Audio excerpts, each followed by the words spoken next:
Okay, I think I got it. Hang on.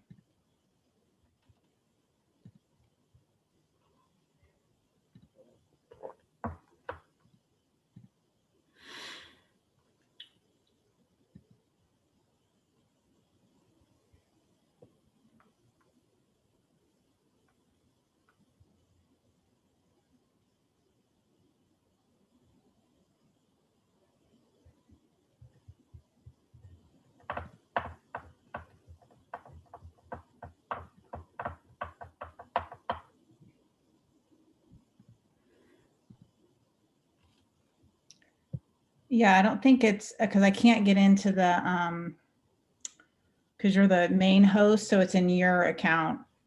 It's not showing up in my account to edit. Well, oh well, just carry on. I'll see if I can still work on it behind the scenes. I'll try to figure it out while we get into some of the other items that I'm not facilitating. Okay. So if you have questions or comments, just kind of write them down or have them, and then we'll allow time for you guys to do that. And we'll get those, make sure we get those recorded in the meeting notes. Reminder, we are recording now. And if you want me to pause the recording at any time, please let me know. Okay, so first off, we have committee reports, and starting with Dean Markovich. Thought maybe you could start out with your report and give us some updates, and then we'll follow on down the list with Department Chair, AFA, Academic Senate, and future meeting topics. So Matt, if you want to take it away. Okay, thanks, Lenny. Good morning, everybody. Welcome back to the semester. Hopefully you all had a good break. I know I did until I got sick Friday night. So I kind of went down for a while for the last 3 days. So I'm actually gonna go get a COVID test today just to be double sure that I don't have COVID, but I think I just had a quick flu bug. But anyways, good to be back at the start of the semester again. Hopefully, we got, you know, brighter days ahead of us. I think we got one more semester to get through this one semester with our enrollments and the ups and downs and trying to stay mentally strong. I know if it wasn't for you guys and counting on you guys to do what you do, it'd be a lot tougher on me to try and keep the ship going down the right road. We have made a couple good progress, couple good news, good progress on some things. We got our basketball gym repainted, the floor redone. It's been, I don't even know, Lacey or Craig might know how long it's been that, but we finally got that refinished and sanded all the way down the bones and repainted and stuff like that. Looks really high level, professional. It is only have one coat of cover on it. So if you go in there this spring, before I can get 2 more coats down, just be careful, don't drag any chairs or have people in there with hard shoes or anything like that. So we got to really take care of it. So that's really good. The new lighting in the gym is done. So the gym has got LED lighting now in the lobby and in the gym. So all that's been totally upgraded and done. We're working on the carpet on the walls, and we're working on the lobby and the concession stands, hopefully to get all that done this spring. So that's kind of been through the budget out of the district, of me working with Hank on those things to try and keep that away from the bond budget. So that's been good. Speaking of the bond, we got an extra $10 million at last month's board meeting. So that was finally approved. That was pretty stressful for the last, I don't know, 8 or 9 months. It feels like it's been a long time. It's been delayed, but man, super excited that we got that 10 million. So our scope is not going to change, which is a huge relief. That means the stuff that the Towser committee has been working on, that scope is not going to change. That means that the field phase is not going to change. That scope is not going to change. So what that does mean is we're going to be held to those budgets. So there's not going to be a lot of change orders unless an emergency comes up. So when we're making the field stuff has been done and all those decisions are been made. So there's not going to be any change orders allowed. So the scope is going to mean that it's going to stay the same, which is good, because I thought for a little bit we were going to lose one of the projects, whether it be the outbuilding out at Bailey or whether it be the pool. I thought we were going to lose that. one of those, but it's not. So I'm pretty excited about that. That was a lot of hard work and patience on your guys' part, and letting us do our job and push on that. So super excited to get that extra 10 million. So that should be going. I just got an email from Heather. We're going to be starting on the field stuff, I believe, if I could find it. Anyways, I think it's in the couple days that we're going to be starting on the field stuff, and the construction teams are going to be mobilizing. And then the Towser project is moving along. We have to take our report to the state in the next couple of weeks. So they're finalizing what the scope is going to be for that. Once the scope gets to the state and gets approved, there's time to work out details and all the little things. That's going to be good. The other news, so you guys know, is long-term wise, the folks that are in Towser are going to move to Anley Village. So they were going to originally tear down Anley Village and kind of spread us out over the county. But it took me a couple months to convince them to leave Anley Village in there for a while till our project gets done. So anybody that's in Towser, any class that's in Towser, any function that's in Towser will move to Anley Village. And we're going to be taking over a lot of the portables there. So in the next month or two, I'm going to be getting back to campus and kind of mapping out, all right, dance and yoga need these 2 portables, and the weight room needs these 3 portables, and equipment room needs this portable, and the training room needs these couple portables. So we're going to be kind of mapping that out as far as offices and things like that. We'll probably be putting in a couple of locker rooms in the portables. So we'll be putting in some showers, and we'll be putting in some toilets in some of the portables down there. But the good news, at least I think for us, is we're all going to be in one spot for that transition. So that transition is probably looking not till summer of 22. So we'll have some time to really map it all out and see what the moving company needs to move and what we need to move.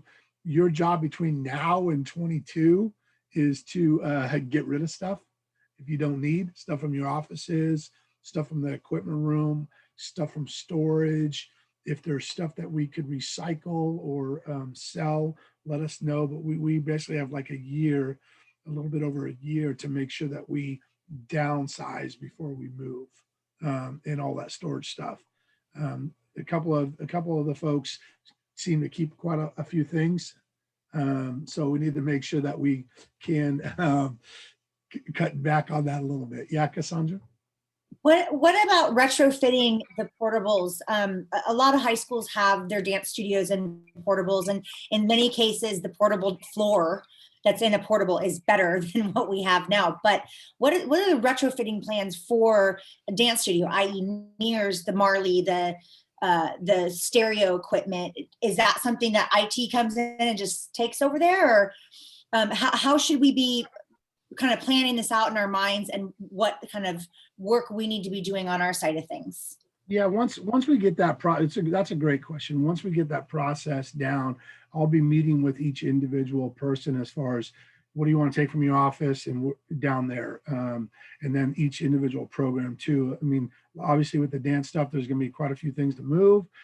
With the weight room stuff, we really got to support those floors with the weight room equipment and things like that. So we'll be doing it program by program. That's why I'm starting kind of letting you guys think about it early. Again, we're not moving till summer of 22.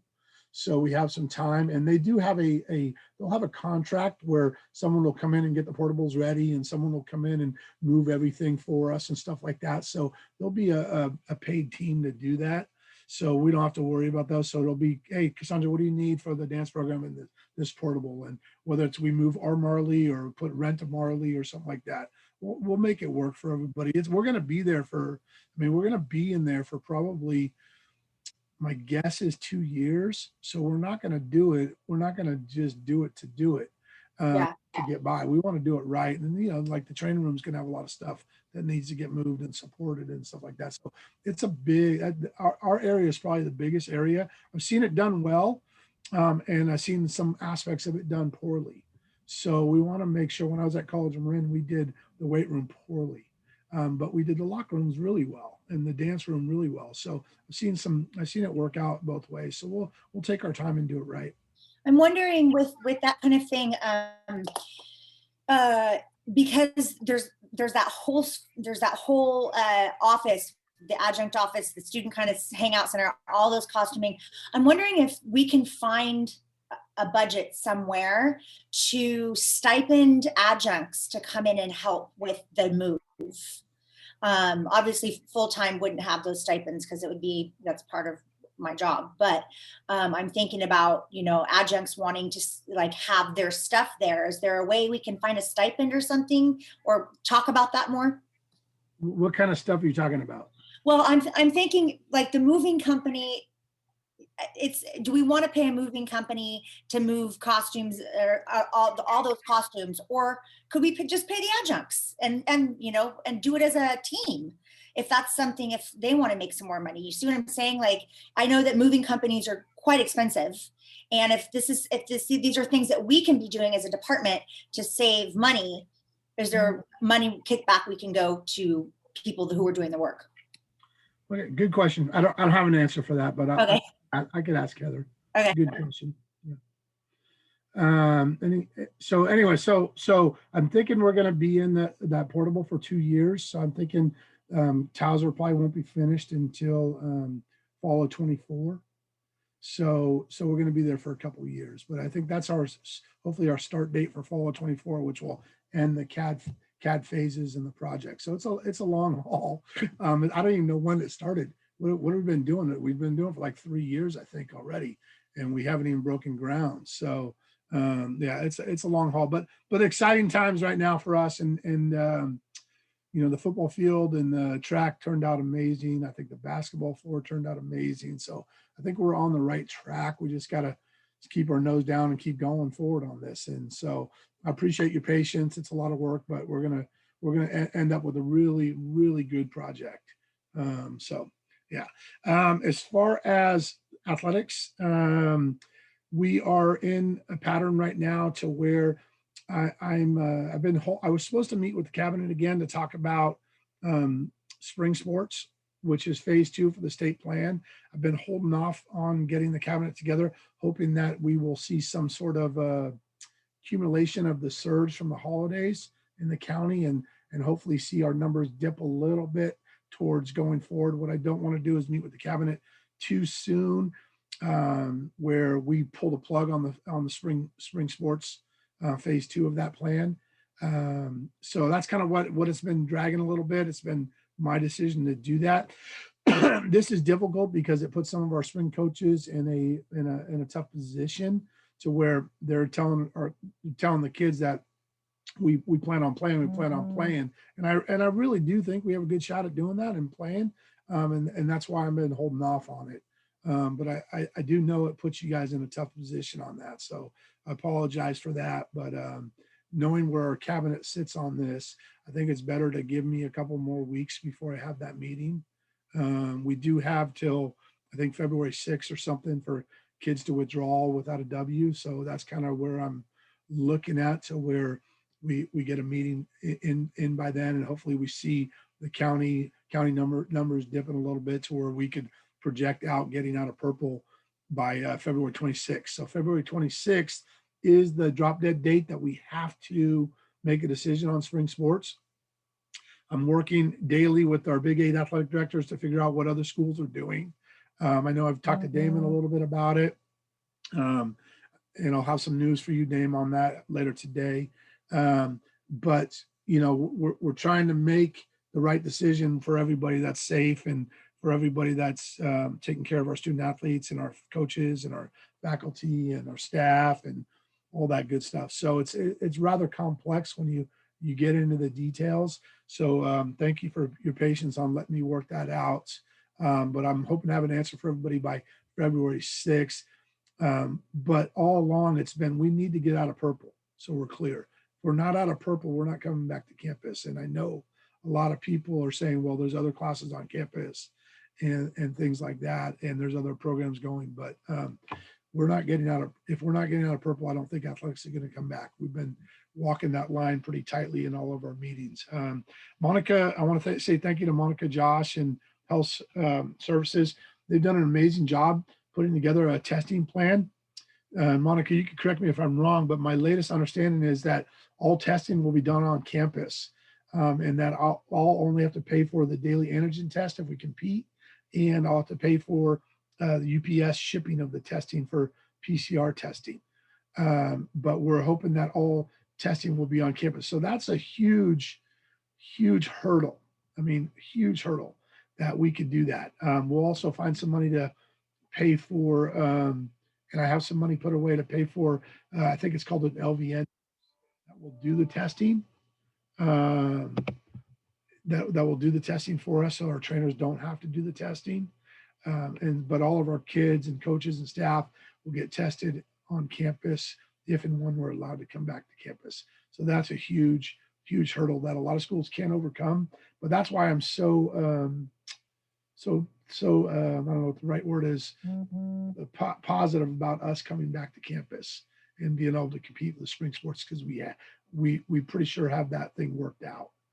I want to make one last push for enrollment. I know school starts tomorrow, and a lot of our classes are hours by arrangement, and so we're going to give till the end of the week to make some decisions on a couple of the classes that are close. Understand that we've been instructed as deans to be a little bit stiffer this semester on low enrolled classes, whether it be an adjunct or a full-timer. I'm doing, if you looked at the numbers that overall of what I let run last semester that was low enrolled, I kind of took a big chance in letting a lot of classes run that shouldn't have run. So I'm going to do that again this semester, but there are some situations where if I have 2 or 3 classes that are the same and they have low number enrolled, and we could combine a couple that and get that up to below the max, then we're going to have to talk about that. So I'm going to be reaching out to a few of you today and tomorrow and take a look at your classes. We don't have that many, but if we can make another push, like I know I sent Dawn and Tamara email this morning about a dance class that we have two sections of the same classes and one's got one lower section and one's got one advanced section. But the numbers are a little bit low in both. But if we can make one last push, we might be able to keep both those. I think we could keep both those. There's a swimming class that's got 14 in it. We need to make a push there and get that up a little bit. There's a couple of kines classes that are low that if we can make one last push. And I'm going to work with you, each individual with you. And, and what you have to help me do is explain to my boss why I want to keep this class, why I have to keep this class. Okay. And I got no problem getting on the line for you guys and putting it out there, but I'm going to work with each of you individually. Lenny, thank you publicly for all the work you did. Lenny put in hours and hours and hours and hours of class changes and work on the schedule and communication with people. And man, it was another semester of a lot of work. I mean, Lenny and I think I spent more time with Lenny than I did my wife over break. So it's a lot of work. And so publicly, Lenny, thank you for all that unbelievable work, and really appreciate it. We did do a lot of late starting stuff. So if you see your class got late started a little bit, hopefully we communicated that to you, but that doesn't change our enrollment guidelines. So why we did that was because we needed those to get to double digits before 2 weeks out, and they weren't going to get there. So we pushed them back to give you a little bit more time to get those to double digits. If they get to double digits, then I could get another couple weeks to fill them, right? So check your start dates. If you have a late starting class, I know there's a couple that are like February 1st. If you want to push those back another week, let us know. Otherwise, we're going to be looking at having to make some decisions on those classes this week. So anyways, it's rather complex, and I'm trying to do what's right by you guys, by our students, and I'm trying to do what's right from the direction from the cabinet. So as I am middle management, so I am in the middle. So I'm trying to do what's best to communicate with you guys and really stand up for you guys and our students, and also think about what's financially responsible for the district and the cabinet and things like that. So anyways, that's where we are. The one area that needs a lot of help is our KFIT 8, not our whole KFIT. Our whole KFIT looks really good. We made some smart reductions. We combined some classes. We late started some classes, but our KFIT 8 area needs some help. So if you have a KFIT class in there in 8, take a look. If you are a full-timer who has some low enroll classes, and you want to talk, let's talk. There's a bunch of side letters from AFA, and Karen probably knows better than I do, but about when a full-timer could go down low, how low they could go in their overall load stuff, but I want to do what feels comfortable for you guys. I don't want to let you go all the way down to 40 or 50% if it's not comfortable. There's an opportunity for us to have some alternate assignments. And so if you, like, let's say you lose 20% and you don't want to drop down your historic load 20%, but you want to have an alternate assignment. Let's get together, me and you, and maybe Lenny or someone, and let's figure out something that's good for the department. And this is a time where we could get our curriculum strong. This is a time that we can get our mentorship strong. I'm all for that. And I'll go to the hill to have for you full-timers to make sure that you get the alternate assignment you want. And that's beneficial. I mean, we have 2 new full-timers right now, and Crystal and Josh. I'm sure that they could use some support and some guidance and some weekly time with someone that's been around the block a little bit. So I'm all for that. Like I said, I'm in the middle, so I'm going to try and balance it the best I can. But we are on fire waiver for 1 more year and held harmless, I think, for 1 more year. So I'm not going to break anybody's back by taking everybody's assignments away. But I'm also not going to just, turn my back to what the cabinet needs and wants and stuff. So we're going to find a happy medium that hopefully we could appease everybody and do what's right by our students. Does that make sense? So I think that's all I got, Lenny. Do you guys have any questions at all? Matt, I was just wondering if there was any news on vaccines for faculty. Good question. So yeah, this is the latest that I know. Rebecca, our new Dean of Health Services, she has been working her tail off. She has been approved to be a state site to provide vaccines, but they're still in where it's only health service providers. I think it's phase 1A. Monica probably knows more than me, but I think the faculty and students and staff are in phase 1B.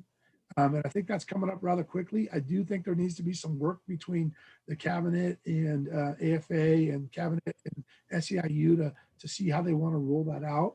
For me, I wish it was, let's roll it out faster than better. And if you want to get the vaccine, great. It's volunteer. If you don't want to get it, don't want to get it. But I don't know all the details, how they have to work out, but I do know Rebecca was approved. She can get some vaccines and she can get them out. I believe she's already done the nursing students and maybe the dental students. But I know I met with her last week and I pushed her hard to get our coaches and student athletes vaccine. And she said she can't do that right now until it gets approved by the district and stuff. So, but yeah, I think it's coming sooner rather than later.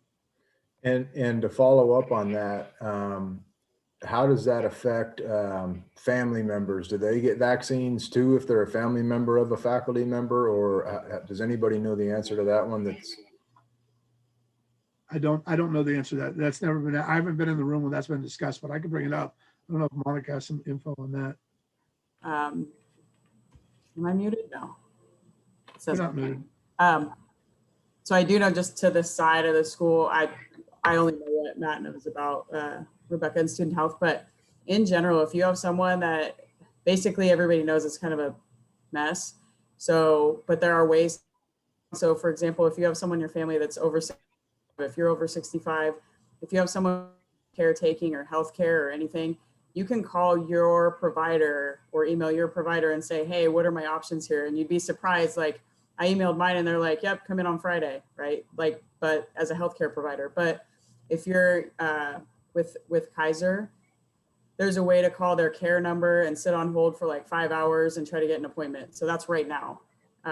They're trying to roll out a different system where you can enroll online this week or next week, so that they're not dealing with 5-hour hold times for people and things like that. But also if you're a non-Kaiser member, so my mom's not a Kaiser member, she called, and I know people that work in Kaiser, and she called and sat on hold. She got a temporary member ID number so that she could get the vaccine.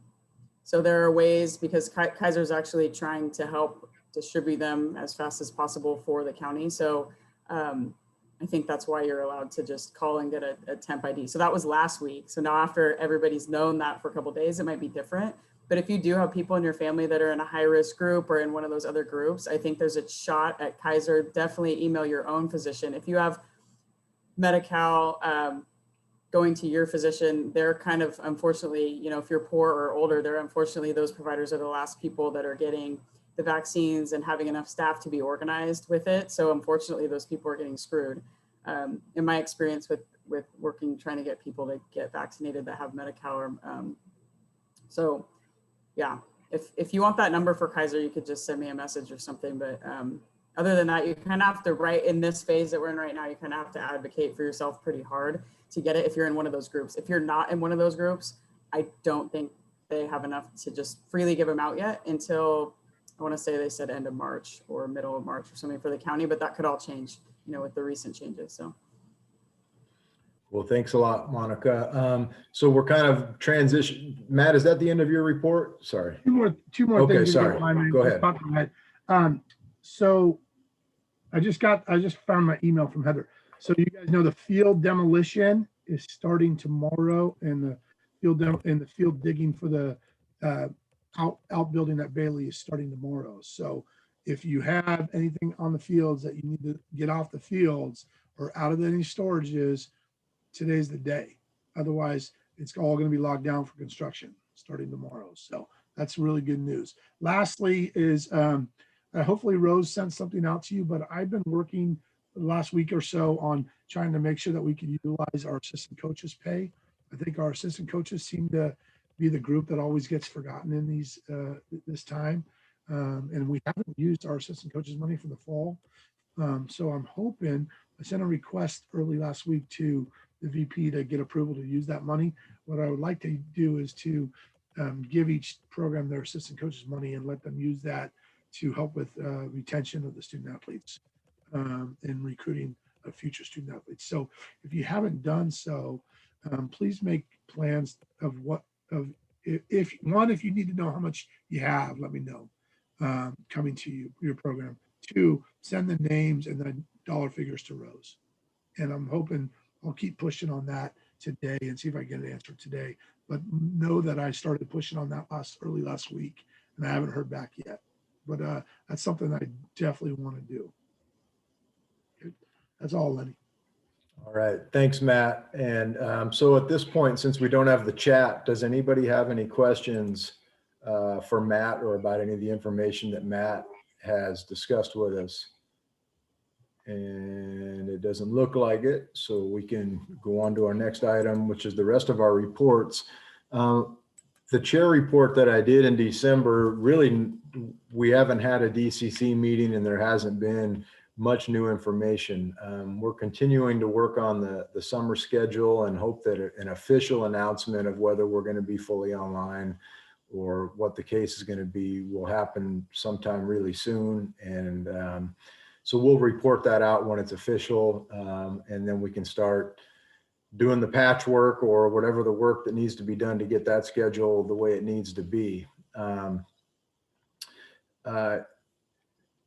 Again, not much to report out. I'd say Matt and I did spend a lot of time together over the holiday break, and we're lucky to have Matt as our dean. And thank you for the nice words, Matt.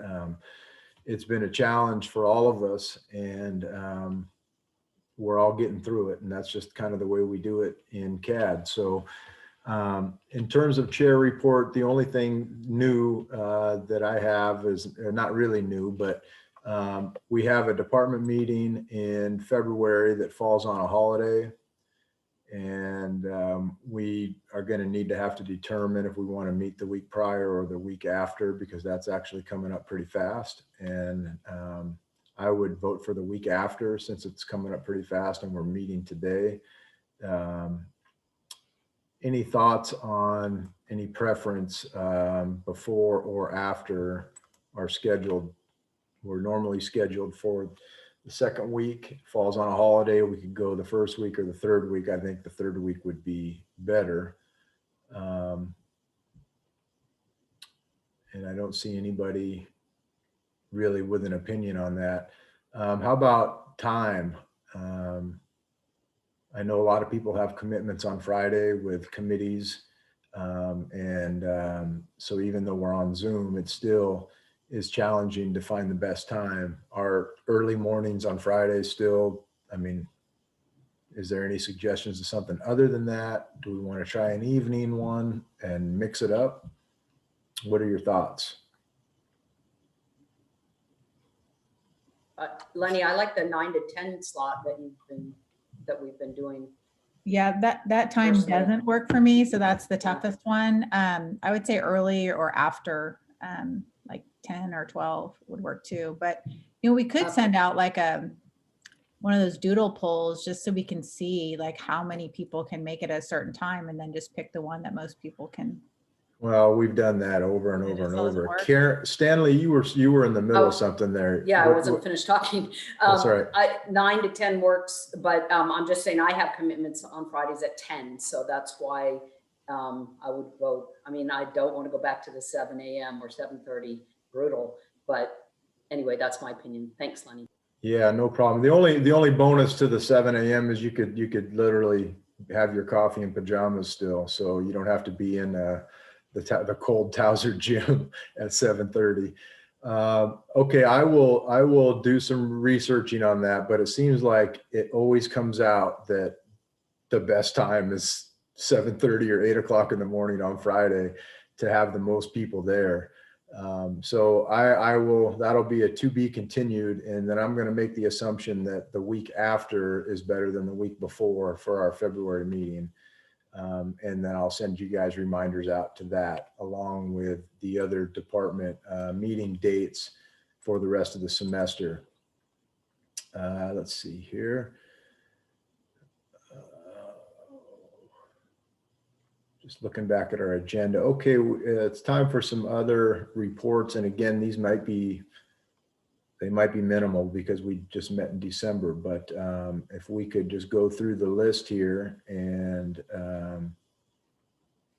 start off with AFA report, please. And I know we have a couple of members, and so whoever would like to speak up on behalf of AFA, please do so. I will, Lenny. Thank you. Yeah, no report. I mean, we haven't met since our last KAD meeting during finals week, and we don't meet again until next week. So nothing new at this point, but I'm sure this semester with all the pandemic and vaccine and all this stuff going on, there'll be some good stuff. So I'll report back later. Thanks. And I wanted to thank Matt and Lenny for all your work on helping our department with low enrolled classes. Rough semester. So thank you guys. Okay, next up, we have some announcements, I know, from Academic Senate. So can we get a quick report on Academic Senate from any of our Academic Senate peeps? Tara, do you want to do it or? Sure. I was just going to say the Area 10 thing is the only thing I thought. Yeah, we're still trying to fill Andrea Thomas's spot. There was a bit of a challenge in it because we voted on changing our bylaws so that when we do fill a spot, we're doing it through the lens of equity and diversity. And we did reach out to Area 10 to see if anyone would step in, and we didn't have anything. So now it goes to a sort of an at-large where they can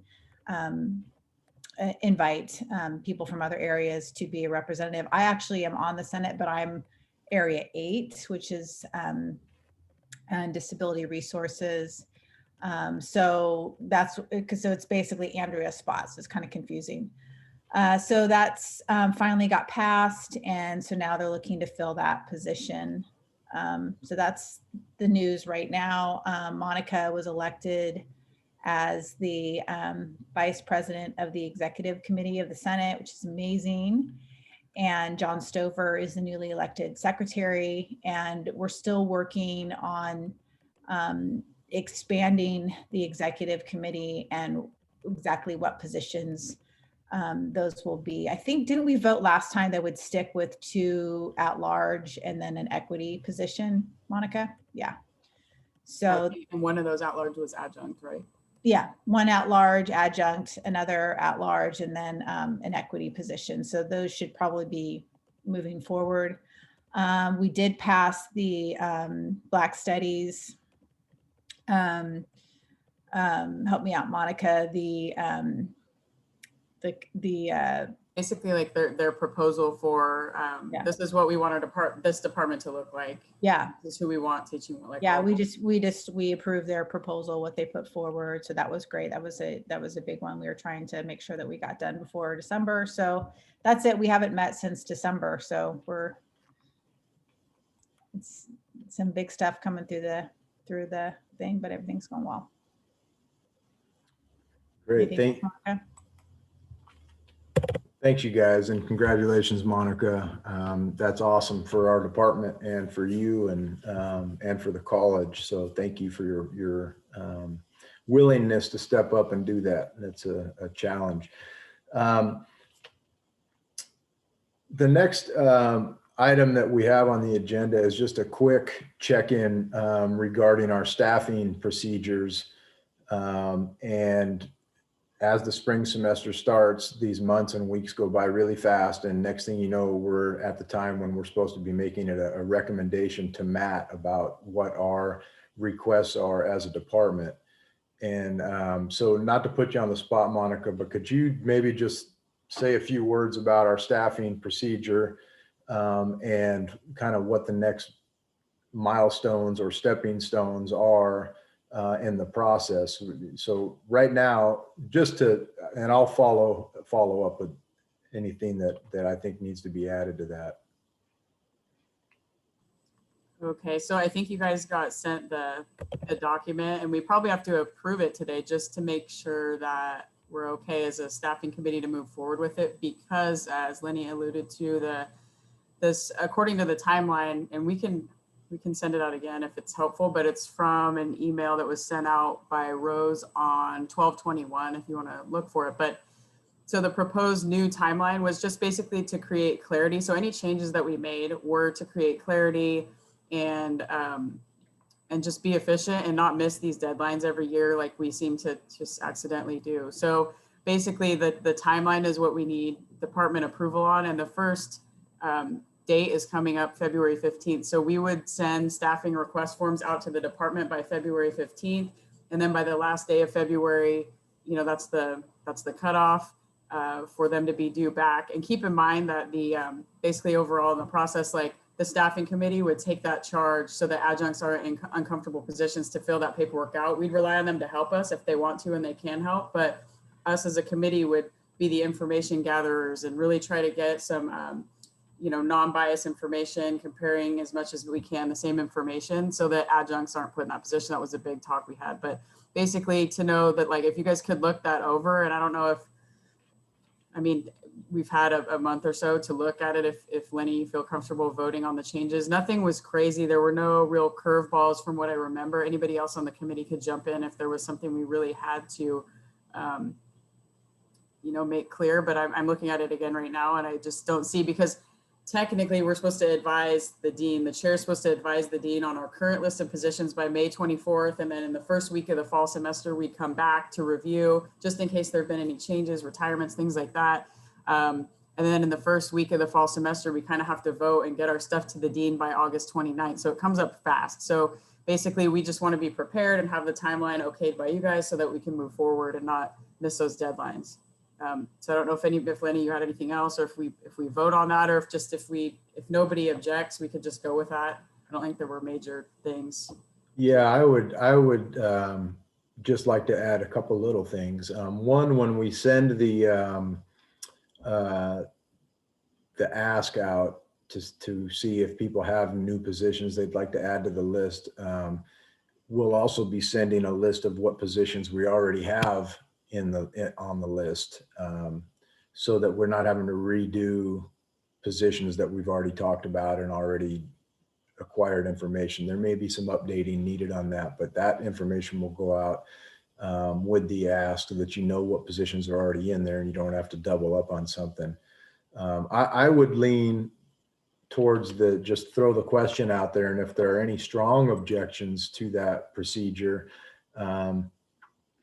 you could bring them up now or email Monica or myself. I also think it's a pretty straightforward procedure. It's very inclusive, it's fair, in my opinion, and it reflects the whole department, adjuncts, full-time, interdisciplinary, and at the end of the day, it's a recommendation to Matt to make his recommendation, so the staffing committee can make a recommendation, and on and on and on and on. So if there are any strong objections or any topics you'd like to talk about in regards to that, this would be the time, or email them. And then always remember that every one of these procedures in our department are living documents that can be updated and changed along the way as they need to. Like our expertise statement that a lot of people have contributed to making that a stronger document, and still getting edits and updates. And so I'll send out a more current version of that in the next day or two. But it's been great to hear from so many people on that topic. And so if you have information or ideas on either of these topics, please get them to us, and we will continue to update our procedures and processes as we go, and as we feel needed. Okay, we're about to make another transition here. So anybody have any questions or comments in their own personal chat notes that they'd like to bring up? I don't see any hands. All righty, we are a little behind schedule due to the technical difficulties, so I apologize for this next item being pushed back. But the next item on our agenda is the discussion item regarding the African diaspora dance, and Cassandra is going to lead that conversation. So I'm going to turn it over to you, Cassandra, and I will take notes. Thanks, Lenny. Matt, did you want to start out, or you want me to just jump right in? Let me just start out a little bit. Thanks, Cassandra. So I'm not going to get all the details, but I just want to kind of lay out what we're talking about. Cassandra's going to lay this out today. We want to get some input from you guys. And this is all new to me. I've never done this before. So we're trying to follow the contract, and we're trying to figure out how to do this. So if I step on something, just get us on the right track with most of you that have been here a lot longer than me. But anyway, so we want to have this discussion today because Cassandra has this great idea of starting the class that's going to benefit some students and help our dance program and all those things. So we really want to get some valuable input from people today. And I think the next step then is to, and this is where I get screwed up, if we vote to move this to the next phase, which I think is to have a vote of people in the department or in the program that are 40% or more on this DSP. But basically what we want to do in the nutshell is have this class and have a qualified instructor, like a special expertise for that. What we are not going to talk today, and what we're going to save for down the road when we get all of our adjuncts in the room, is all of our special expertise for all of our dance classes. But we do want to talk about this DSP for this one class. So I probably screwed that up, Cassandra, and you know it way better than me. So go ahead and talk about it. But I just want to kind of say we're only doing one specific thing today. Thanks, Matt. So the DSP is a department specified provision. And what this provision is it's a provision for our Dances of the African Diaspora class that we want to get on the schedule by fall of 2021 in response to the pleas of our BSU and the BIPOC faculty creating this whole new program. So we want to get a class offered that reaches out to our BIPOC students and faculty. So the department specified provisions is different than our special expertise. Like Lenny said, the special expertise is a live document. It's within our department, KAD department. For the DSP is a specified provision for a dance class in the dance program. So the faculty that should be giving input should have dance experience or be of the dance, of a dance background. And so this department specified provision actually goes into the contract. It has to go through AFA. So that, and it goes into Article 16, which means the first and foremost for our adjuncts, and there was some confusion over this, is the seniority is the first principle of the union. So we are not trying to bring a class in, bring another faculty member in to step on anybody's toes or take load or seniority away. That's not the purpose of this. This DSP will not undermine any other faculty or seniority rights. However, we cannot hire a person for a particular class in our dance program. We can hire a person for expertise when it focuses on expert and subject matter. We need to follow the law. We need to follow the contract. Unfortunately, we can't hire a person based on race because that's against the law, as we know.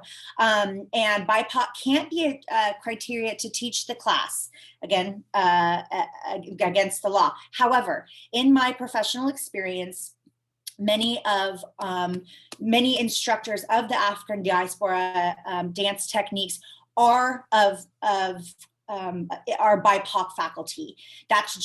That's my experience. There are many different people that teach different African dance techniques, but the people that I'm looking at that are already in our community just happen to be BIPOC.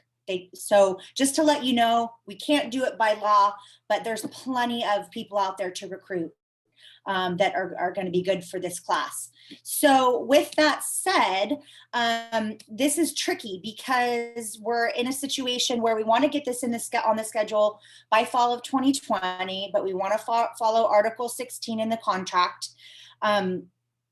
But we want to make sure that we get somebody who's appropriate for this class. So I'm just going to read the DSP form, what it is. It's a form that you can find on the AFA website.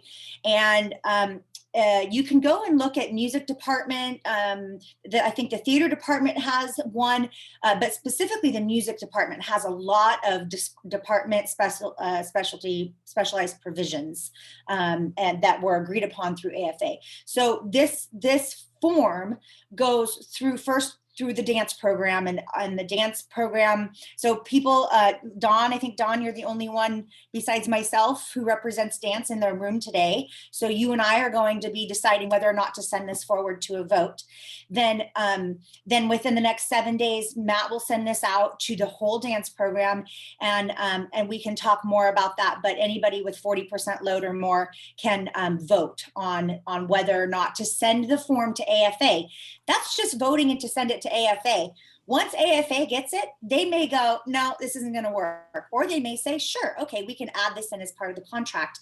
But remember, AFA is all about taking care of faculty first and making sure that faculty get their classes and their load. So with that said, the department provision and Dawn, you and I can look at different language on this. If you feel like there should be some different words put in there, but I believe Rose sent this out on the 18th, just yesterday. And so the special expertise addendum is there. The actual DSP form itself doesn't have it. It just says C attachment, because that's what the programs that I've modeled this process after, that's what they have done.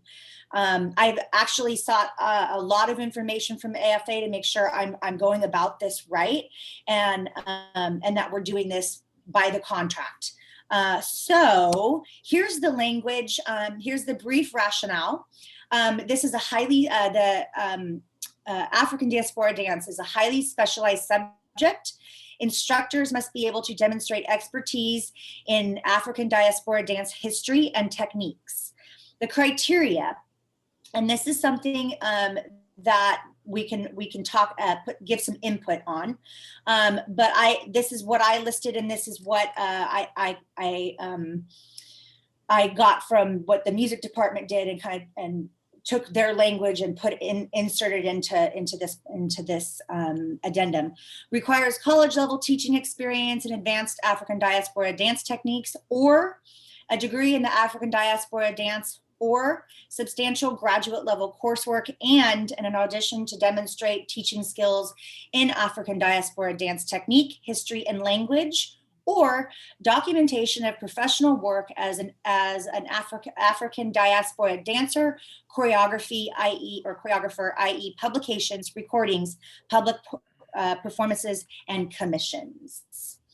So with that and reading that, and then everybody should have the new class, the 87.1. So with that, I want to open the floor for comments. I'm happy to listen to all comments, but the only changes I can make have to come from Dawn. So I know that's weird, but that's how it goes. Okay, go ahead, Lenny. Just a question I have two questions actually. You mentioned a couple of times that only dance faculty can vote on this item. And that's kind of and maybe that's an AFA thing that we've just not adhered to over the years, but that's kind of new, I think, to my ears at least, that we would not vote collectively on stuff that all falls under the umbrella of CAD. Does this precedent mean that dance faculty are no longer going to be able to vote on CAD issues that don't involve dance, or is this just a real curriculum thing and then it pertains only to curriculum? No, in this voting, in this particular instance, this only pertains to a DSP. So say Tara wanted to bring a department specified provision for an advanced yoga teacher training. She could do that, but only yoga teachers would be able to vote on it. Only people of that expertise and that discipline would be able to vote on it. But as a general, no, it doesn't affect any of that. Okay, and then my other, thank you for clarifying. And then my other comment is in regards to just clarifying for me, and maybe some others have the same question.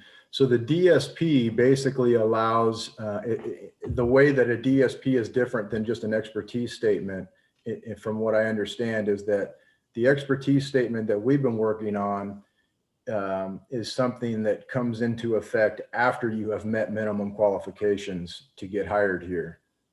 So you have the minimum quals, and then you have our special expertise statement within our department. And to apply those special expertise criteria, you need to have first met the minimum quals.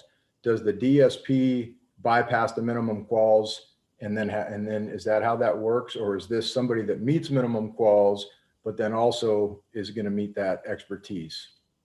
Mm-hmm. Your second train of thought there, meets minimum quals, and then that special expertise statement. So with this, the difference between the DSP and the special expertise is that we're not taking our special expertise to HR, unless I missed something, but we don't take that special expertise to HR or to AFA. So so it really just stays in the CAD department as a kind of like you said, like a live document.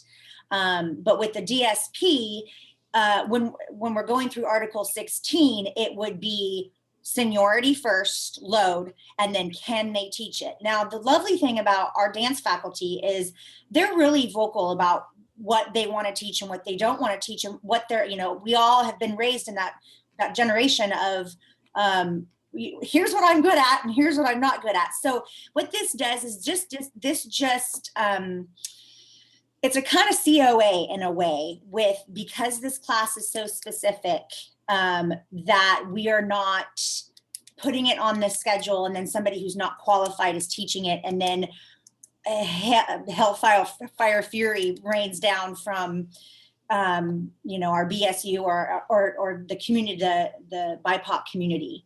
So so that we're really getting somebody who is qualified to teach that technique. That makes sense? Yeah, thank you. Mm-hmm. Andre, I have a question, if that's okay, or a couple. Yeah. I think it's valuable to do what you kind of alluded to with being open to everybody's opinion and maybe taking a couple notes, because it reminds me of like if I were going to, well, unless I'm wrong, I don't think anybody in dance right now has that African diaspora dance expertise. So to me, I'm like, well, what if somebody else had some input or some curriculum view on it that doesn't have the dance background, or maybe does have the dance background but isn't hired in dance or whatever, right? So I think that, you know, since no one there has the expertise already, I like how you're open to hearing any other feedback in case somebody out of the woodwork has something for you. That's awesome. And Yeah. And because I was going to say, like, if I was going to start a physical therapy assistant program, I know like Dave Sereni's a physical therapist, but he's an AP. I really want his feedback. So I like how you're open to everybody's feedback. And then the other thing that you touched upon, and I just want to be clear that I understand, because it seems like we're in the same line of thinking. It is because the proposition didn't pass where we could hire people based on their backgrounds. It would be illegal to say we're only hiring, you know, a Black faculty member to teach this class. However, there are ways, and I know that HR and Academic Senate is all over 4.3.2 policy and procedure to try to make sure that, you know, we do everything up to what is not legal, right? And so I really like how, you know, the pulse on the community and how there would be really good applicants. But if there weren't, I would hope that we go out and really do some of those recruiting techniques and retention, right? We all know that we've heard from our Black faculty and staff and students how uncomfortable they feel. So hopefully we can be part of that solution to really hire someone and keep them, you know, hire someone with the recruitment in mind of really making sure, you know, we're states really trying to get around that law, right, with everything now, and especially with the ethnic studies, you know, Black and ethnic studies department forming. So I just appreciate how you've kind of thought about some of those things and how you're open to the input maybe of others. Yeah, I'm very open. I do want to, even though, you know, I have a long history in the dance world, as does Dawn, this is unprecedented, and this is new for me to do, and a new form and a new something with contract. So the more knowledge I have and the more public input I have, it's really beneficial to getting it right the first time. So we don't have to continue to waste time on going back through this process over and over again. And it could establish something for the KAD department as a whole that, you know, in kinesiology athletics that we may want to utilize in the future. Go ahead, Tara. Yeah, I have a few questions. You know, because it's just you and Dawn voting, I was kind of hoping that you would have a meeting with all of the dance faculty and come up with a consensus on this so you all can have input on it. Has that happened yet? Well, the dance faculty has been CC'd on all emails regarding this. They have had a chance to take a look at it, and their input was, you know, we asked for input and solicited that. And we did hear back from a couple of dance faculty, but that's their choice on whether or not they want to provide input. And they knew that this was happening today during this meeting.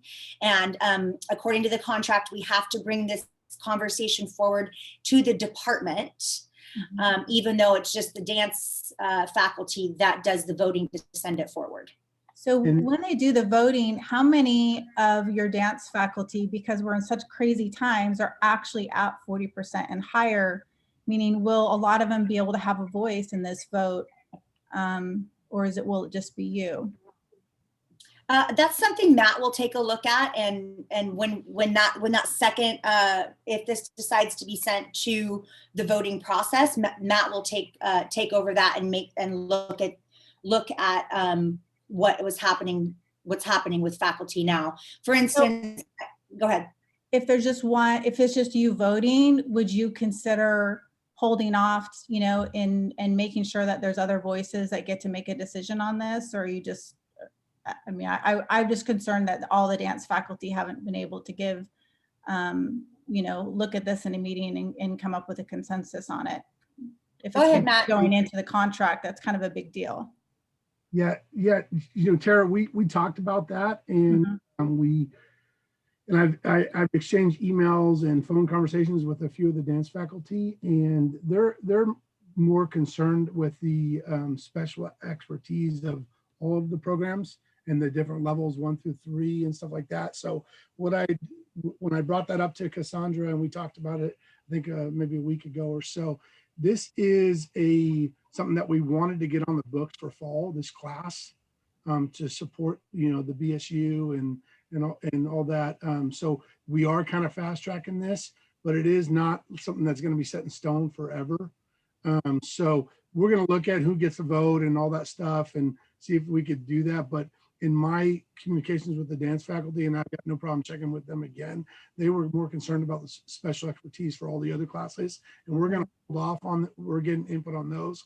And then we're going to lay out next steps for those come end of January. But those are going to be, we're going to have meetings about all that and get input from that. But I have not received any input from the other dance faculty on this. And Don might know more than us on it, but I don't know if you've heard other things, but I don't think there's a real big concern about us trying to get this on the book. Yeah, I mean, I have heard from dance faculty can't make this meeting that have concerns about this moving forward. So I'm just trying to, you know, help on their behalf. Also, I know we have a couple dance faculty, Nzinga and Leah. Are they not interested or have the expertise for this type of dance style? Those instructors that are already in our department? Yeah, I don't know. I haven't looked at them or not, but they would be definitely up for it if they got it. So okay. And then so why DSP for this particular class versus just special expertise? Why are we doing this a special thing that we haven't done before versus the other classes? This is a highly specialized field. And for a lot of us, a lot of the dance faculty, our master's degrees were in, our MFAs were in choreography and performance and or a specialized genre. You know, Laura Brannon, Don Rista, myself, Carrie Stillman, and Zinga Woods, we all went to programs that where we had to study multiple genres, but in the college I went to did not have a specialized focus on the African diaspora dance techniques, and so therefore I didn't get a solid education on that. I wouldn't feel comfortable teaching that. Don, will you want to give a little input on that for me? Yeah, so again, we've all gone to different grad programs. The school that I went to, actually, where both my undergrad and then later when I went elsewhere for grad school, we did have very strong African dance, African diaspora dance programs. And just due to the nature of what I was brought into research, pedagogy mainly, that wasn't a part of my own. I didn't take any classes in that, so I'm not qualified. But as far as, you know, coming up with a DSP for this without actually having a meeting where all of the dance faculty can sit down and help hash this out, since again, we all come from different training backgrounds and pedagogy. I'm a little leery of moving this forward and putting it to the department as a whole when the majority of us were off over break. I actually just shut down my computer and ignored everything for the past 3.5 weeks because, you know, pandemic staycation means I wanted to get away from everything. And I do know that Leah and Debbie Ann and Laura pretty much felt the same way. And so I think it would be really, really good for us all to get together in a Zoom meeting, a couple of them, to, you know, help hash out this document a little bit better. And, you know, I just came up with a question of my own right now. Would this DSP actually be like a locked in stone sort of contract? And then once it's voted on, it can't be changed. It can't be amended or appended. That's a little bit concerning. Yeah, that's going to the and No, can you get a master's in African diaspora? yes. Okay, so Mhm. there is availability for masters in completely that style. Cassandra, Yeah, just, it sorry. it depends on your school, of course, and I have an MFA, so that's like, especially the program I went to, that's like so close to a PhD. I should have just done that. But yeah, I guess it depends on what school you've gone to and what their focus is on and what resources they have available to you. Can I ask just a quick question? When Tara, I'm just wondering, Nzinga and Leah, I wasn't clear on, are they qualified to teach that or are they not qualified to teach that? I don't believe that, well, I know because Leah went to CSULB and got her bachelor's degree. And CSULB does not have an African diaspora dance focused program. They're a generalized dance program, especially in the BFA, the bachelor's side of things. Nzinga Woods went to Mills College. However, her undergraduate was at Sac State, and Sac State does have an African diaspora dance, and she specifically studied the Afro-Haitian Catherine Dunham technique. But I haven't heard, when I first was starting this whole conversation, I actually reached out to her to ask her if she was interested, and I never heard back. Now, again, things are haywire, and she's trying to run a dance program all over at Santa Rosa High School at the Art Quest. So, but I do believe that Nzinga Woods may be qualified if she feels comfortable. She would be very honest about whether or not she would be comfortable teaching that technique. And then one final question on this is, how is this? I appreciate your explanation of the DSP, but how is this different than the expertise that we've been working on currently? It seems like it's kind of the same thing, but maybe just more formal. Yeah. And maybe a little more binding. But I would love to hear how it's different. It's different because it'll be embedded into our contract. So, when we start offering classes and you're going by seniority and load, you're looking at who's best qualified to teach the African diaspora.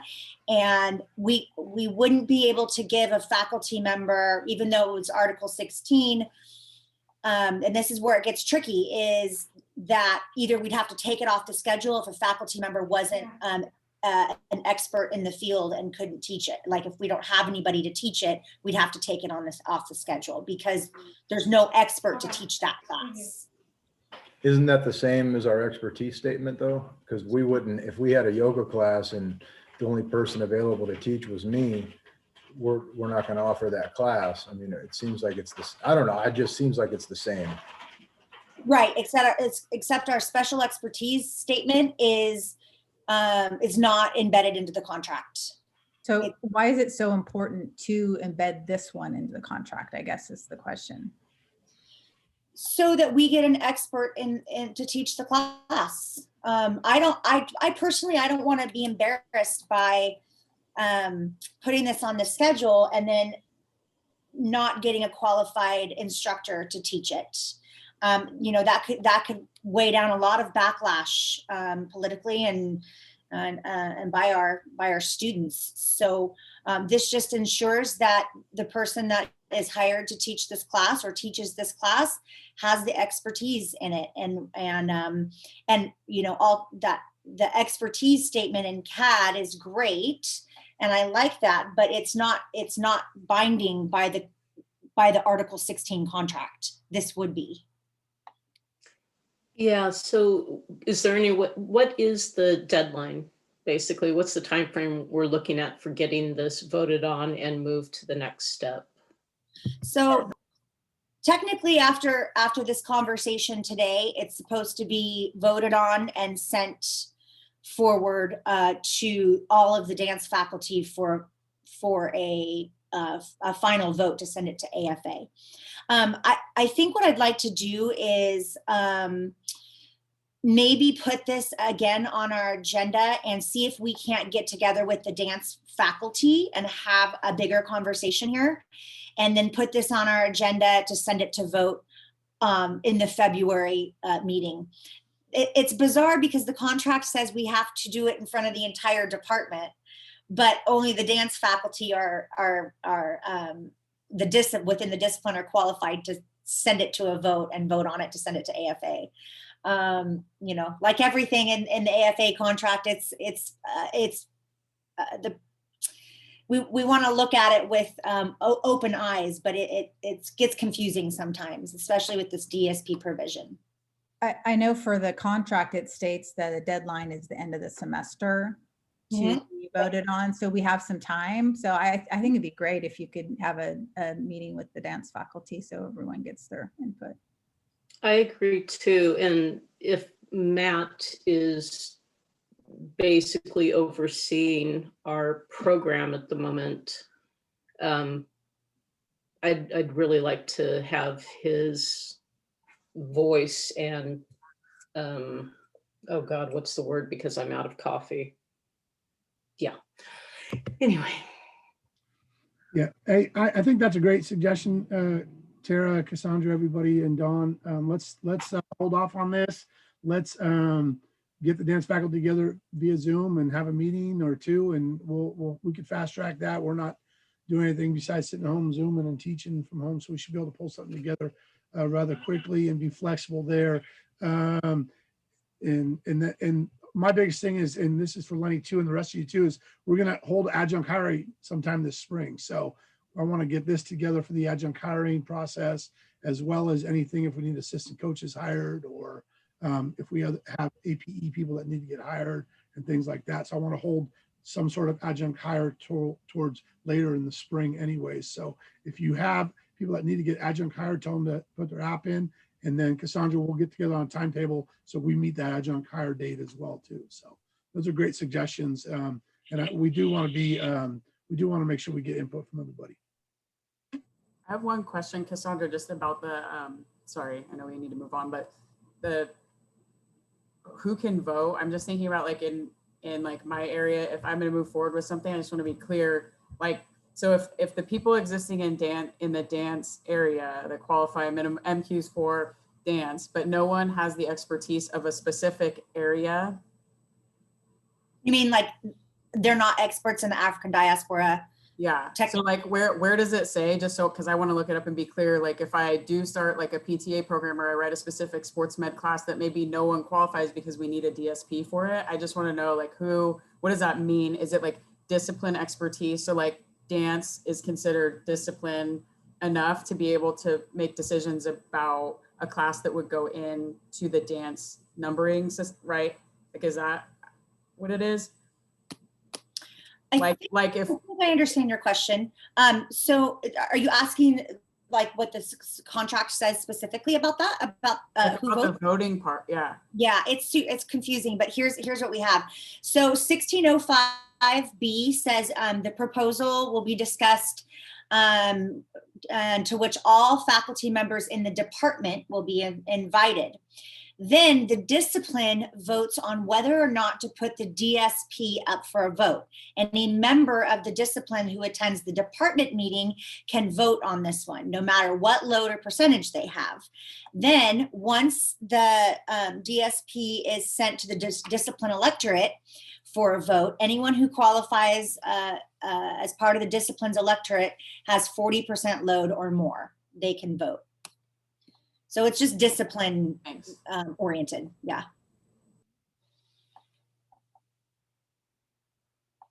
Any other questions on that? I hope you all learned a lot today about special expertise in DSP. Woo! All right. Thanks for listening, everybody. And thanks for letting me bring this to the table during a big department meeting with all this going on. Again, this is not, I'm not doing this to undermine anybody's contract load or rights in the dance program. I want to I want to open our program a little bit up and give students, our Black Student Union, what they asked for last year. So, you know, we're trying to better our program here. So thanks everybody for listening. Okay, thanks, Cassandra and Matt. Moving along on the agenda here, we've fallen quite a bit behind schedule, but we do have some flexibility. But the last item that's on our department meeting list is something that we added in, and it may just be something to mention right now, but something that we're going to need some people to get together and maybe make some changes so that we've been asked to provide additional feedback regarding proposed changes to the descriptors and transfer model curriculum for kinesiology. And Tara, I thought maybe you could mention a few things about that and kind of explain to us what that means and what that means moving forward for us. Yeah, the CID that they put forward, the transfer model curriculum for kinesiology, is just so that all the community colleges and CSUs are sort of on board with what the undergraduate classes that are required to transfer for a major in kinesiology. And so it is reviewed on a regular basis. I think it's every 5 years. So it's due for its cycle right now.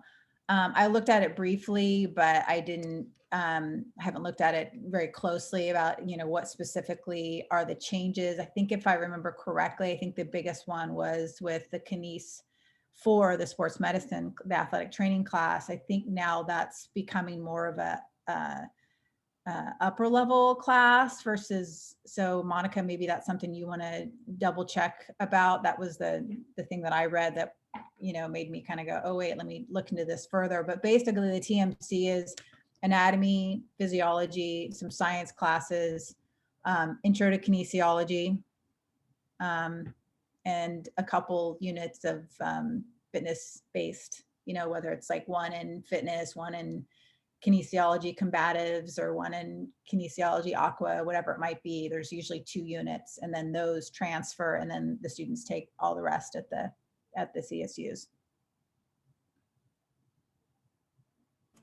Thank you, Tara.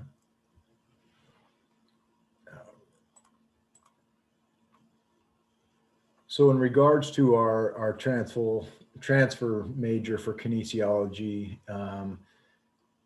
we may be asking some people to maybe form a little group to work on this. And, you know, again, one of the ideas that has been talked about in our department, and I know that it's like a climbing Mount Everest, but how getting a unit of PE back in everybody's degrees would be a major win for our department. And so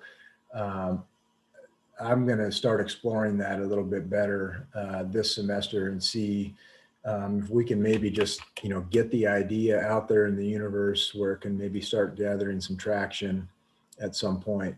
But I think that would be huge for us with these times and the times moving forward.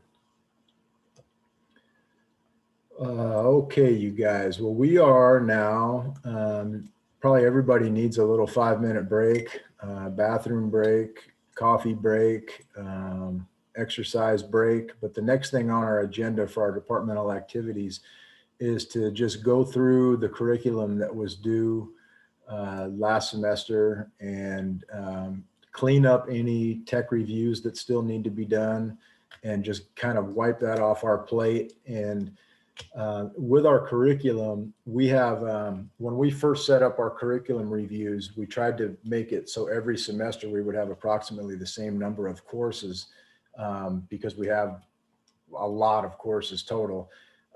This last semester was a pretty small one, and the next one coming up is a big one. So I think what we're going to do this spring is have another list, and we'll kind of take a chunk off of the next set of classes.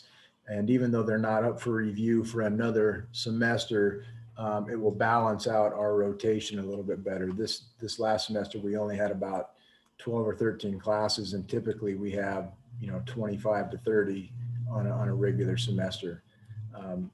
So that being said, why don't we all, those of you that can attend the tech review, I know some of you have other professional development activities that you're going to be attending today.